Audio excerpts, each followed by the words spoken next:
Et faisons tous ensemble pour Jésus de beaux applaudissements. Mes amis, aujourd'hui, je veux parler d'un sujet très important pour vous.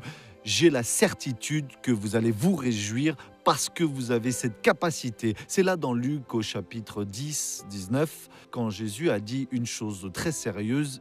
Il a parlé à propos de ce que nous pouvons faire à l'ennemi qui ose, parce qu'il ose nous envahir, toucher en nous et faire que l'on perde alors des batailles.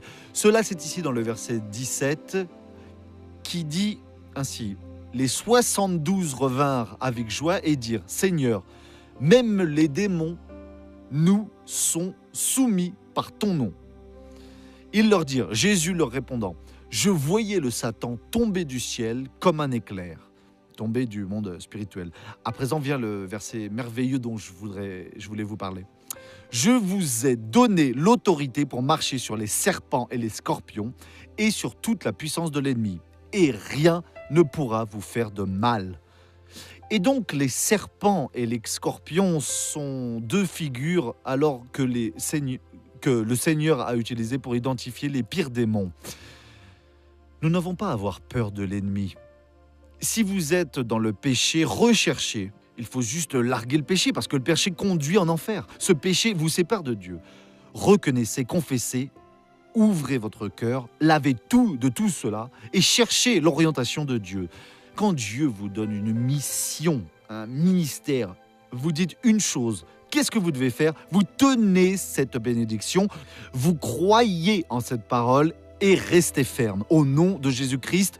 Parce que vous vaincrez par cette parole sera votre victoire complète. Alors, qu'est-ce que vous devez faire? Vous marchez comme si vous étiez en train d'écraser, passant par-dessus, marchant vraiment sur les serpents et les scorpions et toute la force de l'ennemi. Mais missionnaires, l'ennemi peut se révolter contre moi, vu que je suis en train de passer au-dessus de lui à présent, en marchant, en écrasant. Voyez, s'il va se révolter pour cela, là, au Romains, au chapitre 16-20, il y a une chose encore plus sérieuse ici. Le Dieu de la paix écrasera bientôt le Satan sous vos pieds. Et donc, c'est bien que vous appreniez déjà, vous marchez sur les serpents et les scorpions, parce qu'un jour, le propre Dieu va utiliser nos pieds pour écraser Satan. Allons là au livre du Deutéronome, au chapitre 33-25, il dit ainsi, Deutéronome 33, que de fer et de bronze, soit de Teviru. Ou alors la traduction en anglais dit, ta chaussure sera ta chaussure de fer et de bronze.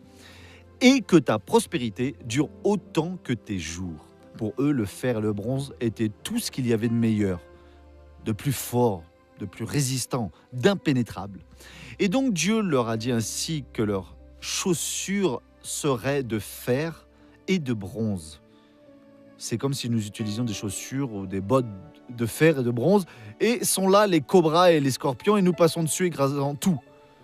Mon frère, vous n'avez pas à avoir peur de faire l'œuvre de Dieu.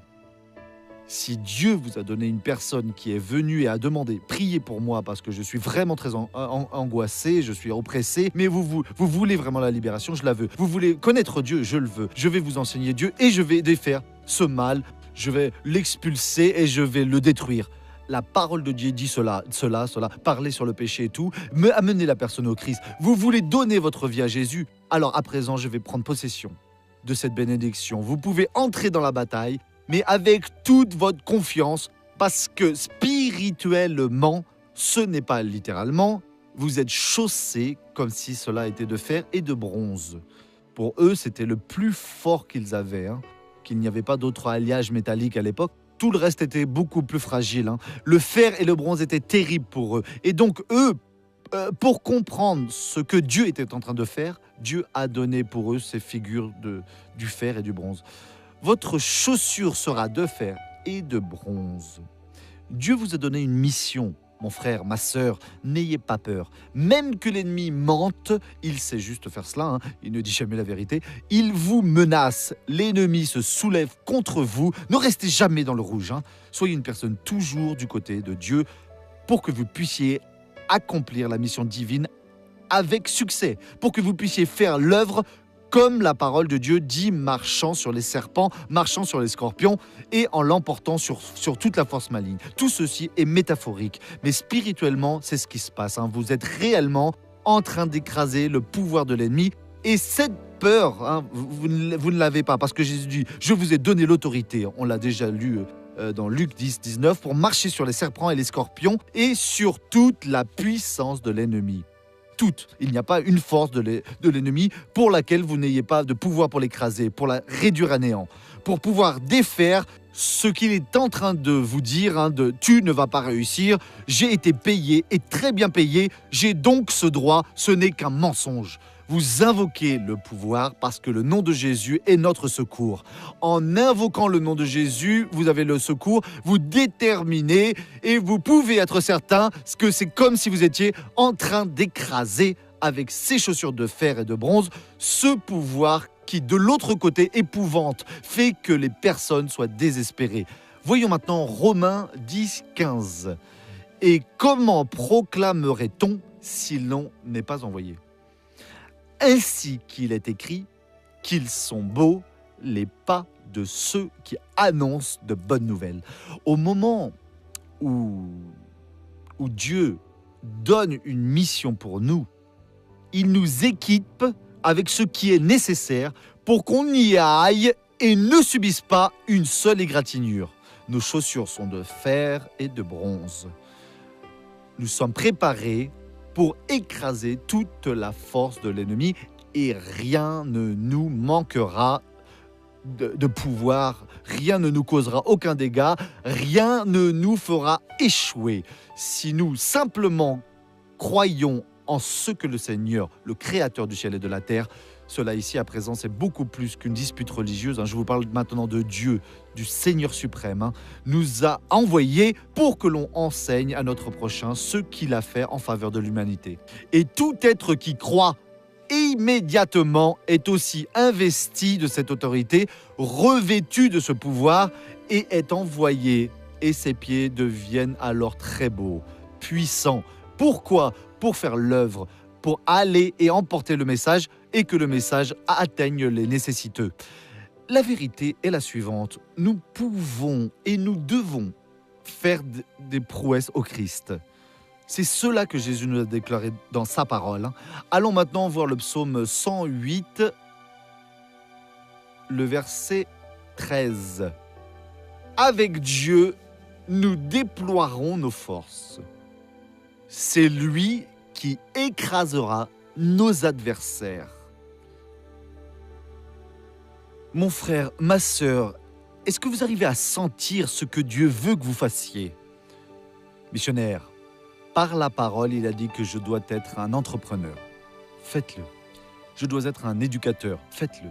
Que je dois être ceci. Faites-le. Si Dieu l'a dit, allez-y. Ayez la certitude. Certifiez-vous. Demandez la confirmation. Il m'a dit d'être un prêcheur. Faites-le. Parce qu'en lui, en Dieu, dans la parole de Dieu, dans l'ordre de Dieu, vous n'allez pas faire n'importe quoi. Vous allez faire des prouesses. Et ce qui est nécessaire, lui-même chaussera aux pieds. Il va utiliser nos pieds pour cela, car ils sont beaux. Pourquoi ? Pour écraser l'ennemi. Avec Dieu, nous déploierons nos forces. C'est lui qui écrasera nos adversaires.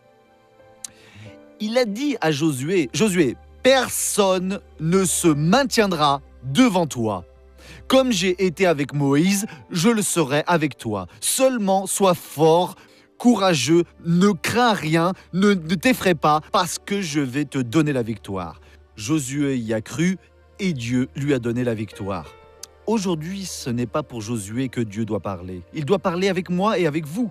Parce que c'est à nous, c'est à notre génération de faire l'œuvre de Dieu. Demain, quand nous passerons, il n'y aura plus rien à dire sur nous. Nous serons déjà avec lui, là, de l'autre côté. Et qui ira nous substituer devra croire de la même manière pour faire l'œuvre comme Dieu le déclare.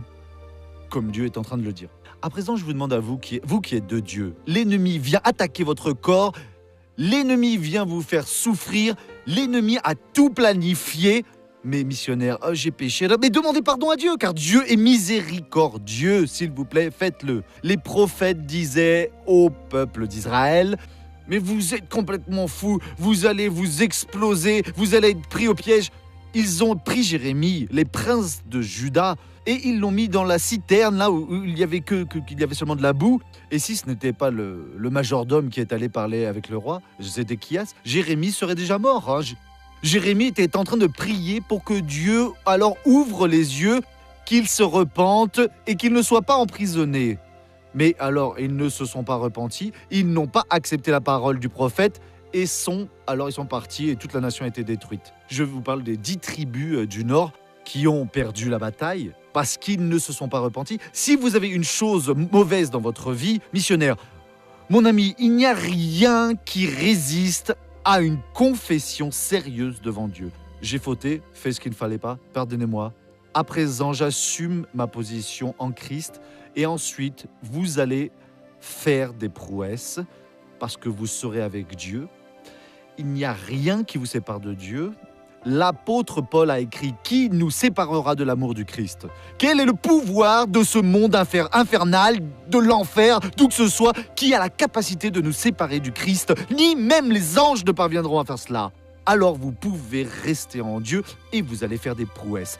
Et chaque fois que vous osez, chaque fois que vous vous levez et que vous y allez, vous pouvez dire « Je vais faire des prouesses ».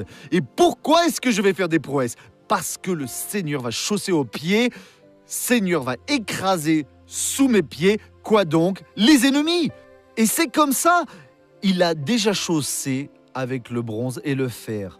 Vous êtes super préparés. Hein. Il a dit « Je vous ai donné l'autorité ». Il l'a donné alors. Il n'a pas à donner plus. Celui qui envoie est déjà avec le pouvoir. Il est déjà super bien préparé. Pourquoi? Pour marcher sur les serpents et les scorpions. Quand Dieu nous appelle, il ne nous envoie pas de n'importe quelle manière. Non, nous y allons déjà super bien préparés pour faire l'œuvre de Dieu. En Dieu, nous ferons des prouesses. Pourquoi? Parce que c'est lui, bien sûr, qui écrasera nos adversaires. Courbez la tête et fermez les yeux. Père, nous sommes en train d'appeler un groupe de personnes pour qu'elles soient victorieuses. Ô Dieu, en accord avec ta parole. C'est le Seigneur qui a placé cela dans ta parole. C'est le Seigneur qui a dit que cela se produirait. Et maintenant, Père, notre âme est heureuse, elle est joyeuse. Nous sommes maintenant prêts pour aller à la bataille. Il y a des gens ici, oh Dieu, qui ont une opération de prévue. Des gens qui ici ont, oh Dieu, qui sont sur le point de vendre leur maison pour payer des dettes. Des gens qui sont, oh Dieu, prêts à signer leur demande de divorce. Oh mon Dieu, le diable n'a pas le pouvoir d'avoir la victoire sur cette vie. Cette personne a besoin de se relever parce que le Seigneur va faire des prouesses à travers elle. Ses pieds à elle doivent être très beaux, puissants. Oh Dieu, pour marcher sur l'ennemi, parce que, oh Dieu, elle soulève la paix, elle soulève la bonne nouvelle, elle emmène de bonnes nouvelles, de bonnes choses aux gens. Et oh Dieu, je revendique cette bénédiction pour tout ton peuple, pour les membres qui paient la dîme, font des offrandes, qui sont des parrains, pour ceux qui sont en train d'arriver, pour ceux qui sont juste arrivés, qui vont arriver. Ô Père adoré, au nom de Jésus, à présent, je détermine que le pouvoir malin qui est en train d'opprimer cette personne sorte à présent et disparaisse. Et ce mal de tête infernal qui ne sort plus, il doit partir maintenant. Cette douleur dans le dos, à la jambe, au pied, au bras, où que ce soit maintenant, ou une grosseur, cette tumeur, elle doit disparaître. Père, je vais utiliser l'autorité que le Seigneur m'a donnée et au nom du Seigneur Jésus, je vous bénis mon ami qui est ici dans l'église. Je vous bénis mon ami qui nous suivez à la télévision, où que vous soyez. Je parle maintenant comme ministre de la parole de Dieu. Je brise le pouvoir du diable sur cette vie. Et je dis maintenant, dehors, disparaît, ne reste plus ici, sors pour ne plus jamais revenir au nom de Jésus-Christ. Va-t'en ailleurs, douleur, va-t'en ailleurs, infection, va-t'en ailleurs, inflammation, va-t'en ailleurs, problème qui sont dans les os, dans le nerf, qui est dans le muscle, qui est dans le sang, qui est que quelconque endroit est dans l'âme de cette personne. Esprit de passion immonde, je te réprimande à présent, je t'ordonne de sortir de ce cœur. Sors, menteur, de cette vie que vous avez trompée. Je l'exige maintenant, je l'ordonne, je piétine votre autorité. Partez donc et ne revenez plus, disparaissez au nom de Jésus-Christ. Ô mon Père, ô Père maintenant, mon Père, apporte cette joie à ce cœur qui était triste, pour cette âme qui était opprimée et qui est en train de dire « J'avais besoin d'entendre cette parole ». Merci Père pour ces chaussures de fer et de bronze que le Seigneur a placées à nos pieds. Merci pour cette capacité de faire des prouesses pendant que le Seigneur chausse et écrase sous nos pieds nos ennemis. Écrase les serpents et les scorpions et un jour, il ira écraser le propre Satan. Et je te remercie, ô Père, parce que nous sommes le peuple de la victoire. Nous avons été sauvés pour être une bénédiction dans cette vie. Je bénis ces amis qui auront une semaine merveilleuse, qui vont résoudre leurs problèmes, qui vont maintenant, mon Père, te louer de tout cœur, parce que le Seigneur est intervenu et le Seigneur les a bénis, au nom de Jésus. Merci Seigneur et Amen. Amen mes frères. C'est Jésus, le Seigneur est bon. Le Seigneur est merveilleux, le Seigneur mérite des applaudissements. Le Seigneur est formidable. Regardons maintenant le feuilleton de la vie réelle.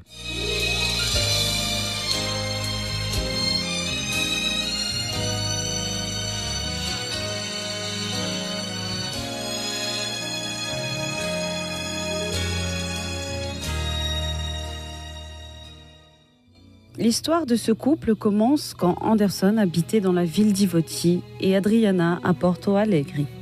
Âgé de 35 ans, je n'avais rien dans ma vie. Rien. J'avais perdu l'espérance. J'étais complètement insatisfait, détruit. J'ai fumé durant 20 ans. J'étais un dépendant toxique. Je ne voulais pas arrêter. J'avais un emploi.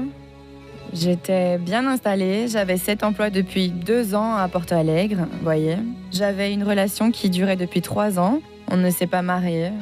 J'avais une maison, j'avais une voiture, j'avais tout. Mais je n'avais pas Dieu et donc j'avais un très grand vide dans ma vie. C'était la fête. Je dépensais tout mon argent avec ça. C'était à la fin de 2009. Le peu de connaissances que j'avais de Jésus, je l'appelais pour converser. J'ai discuté avec lui. Jésus, c'est ainsi, j'ai expliqué, je n'ai pas la force pour moi-même de quitter cette vie. Je te demande de l'aide, je t'appelle au secours. Et dans cette prière, quand on est arrivé le 1er du mois, je me libérais de la cigarette.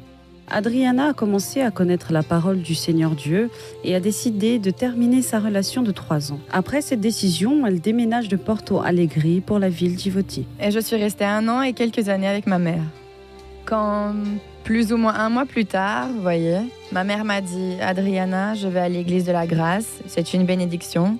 Moi, j'écoutais déjà souvent la prêche du missionnaire. J'ai commencé à fréquenter l'église d'ici.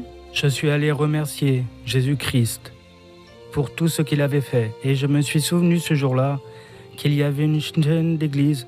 Je vais mettre la chaîne de l'église. À ce moment-là, était en train de passer le missionnaire. Alors mon ami et moi, Sandro, on a décidé d'aller à l'église. Je ressentais cette solitude de n'avoir personne avec moi, vous voyez. Je demandais toujours à Dieu qu'il mette une personne sur mon chemin et qui soit respectueux de lui, oui. En novembre, plus ou moins, le missionnaire a fait un mariage, vous voyez, collectif. Et il a prié pour les mariés et après pour les célibataires. Alors j'ai dit ainsi en blaguant, Dieu et moi maintenant, je vais trouver... J'étais en train de travailler, j'étais heureux, me libérant. Et sauf que j'avais un vide dans mon cœur. Je voulais qu'elle s'approche de moi pour que j'aie la certitude que le Seigneur l'a envoyée. Je souhaite celle que le Seigneur m'a envoyée depuis le commencement de tout.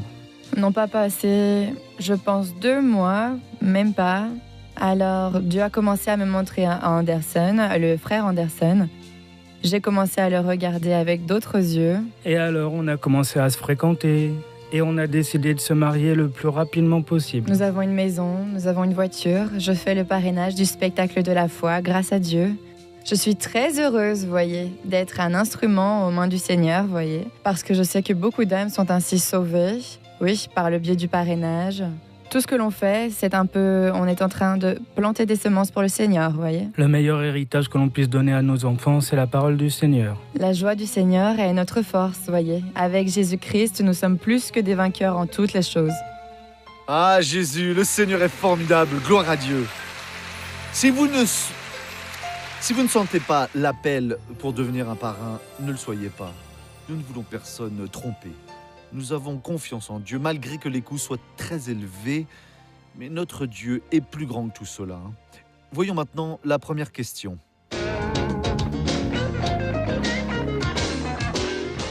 Missionnaire, si je meurs sans lire la Bible, je peux aller au ciel? Mais pourquoi est-ce que vous ne lisez pas la Bible? Ça, alors je ne comprends pas une chose comme ça. Dieu peut être en train de lui dire même, voyez, si vous mourrez sans lire ma parole, je ne sais pas, il peut être en train de lui dire. Et elle, au lieu de lire, Seigneur, c'est maintenant. Oh, vous ne savez pas lire, demandez à quelqu'un de le lire pour vous. Vous n'avez pas l'air de quelqu'un qui ne sait pas lire. Et donc, allez-y et lisez la parole de Dieu. Quelle question. La Sainte Bible, bon, peut-être qu'il y a des personnes qui ne le savent pas, quelques-uns ne le savent pas. Nous avons été jugés par les 66 livres qui composent la Bible. Les livres se sont ouverts. Et c'est par cela que l'on va être jugé. Et donc c'est bien de connaître la parole de Dieu, de lire la parole de Dieu et de ne pas rester dans le doute là. Ah, et si je meurs, et si ceci, cela. Cessez avec ceci comme ça. Il y a déjà le film qui est Et si, qui est une merveille. Essayons d'être un petit peu plus positifs, un peu plus pratiques. On va rester debout au nom du Seigneur Jésus pour que nous bénissions tout le peuple. Voyez, Dieu a beaucoup parlé avec vous aujourd'hui. Il a parlé avec moi, a parlé avec nous tous. Inclinez votre tête et fermez les yeux. Nous allons prier maintenant. Père, nous sommes en train d'entrer en prière. Nous avons déjà fait une prière dans l'émission et on a vu le Seigneur guérir beaucoup de personnes. Le Seigneur est formidable, le Seigneur est fantastique, le Seigneur est puissant. Et à présent, Dieu, nous sommes en prière pour que le Seigneur fasse encore plus de merveilles maintenant. Et au nom de Jésus, je viens demander au Dieu pour que le Seigneur aide cette personne qui ne comprend pas encore la foi, pour qu'elle se réveille pour la réalité et qui est dans la foi que nous sommes victorieux parce que nous sommes destinés en toi à faire des prouesses et non pas pour souffrir comme cette personne souffre. Car Dieu, mon âme se relie à son âme à présent et je vais utiliser l'autorité que tu m'as concédée pour que cette personne soit maintenant libérée. Mon cher frère, au nom de Jésus, mon âme se relie avec la vôtre. On va unir nos forces maintenant pour que ce pouvoir malin qui vous a opprimé, que ce démon qui n'est pas sorti jusqu'à aujourd'hui, il ne va pas supporter à présent ce pouvoir que Dieu nous a donné, cette force qui est égale au temps que nous sommes ici sur terre, et il va sortir maintenant parce qu'au nom de Jésus, nous marchons sur tout le pouvoir de l'ennemi. Vous devez écraser par la foi maintenant. Il doit sortir de votre vie. Et je brise ce pouvoir du mal dans votre vie et vous libère au nom de Jésus.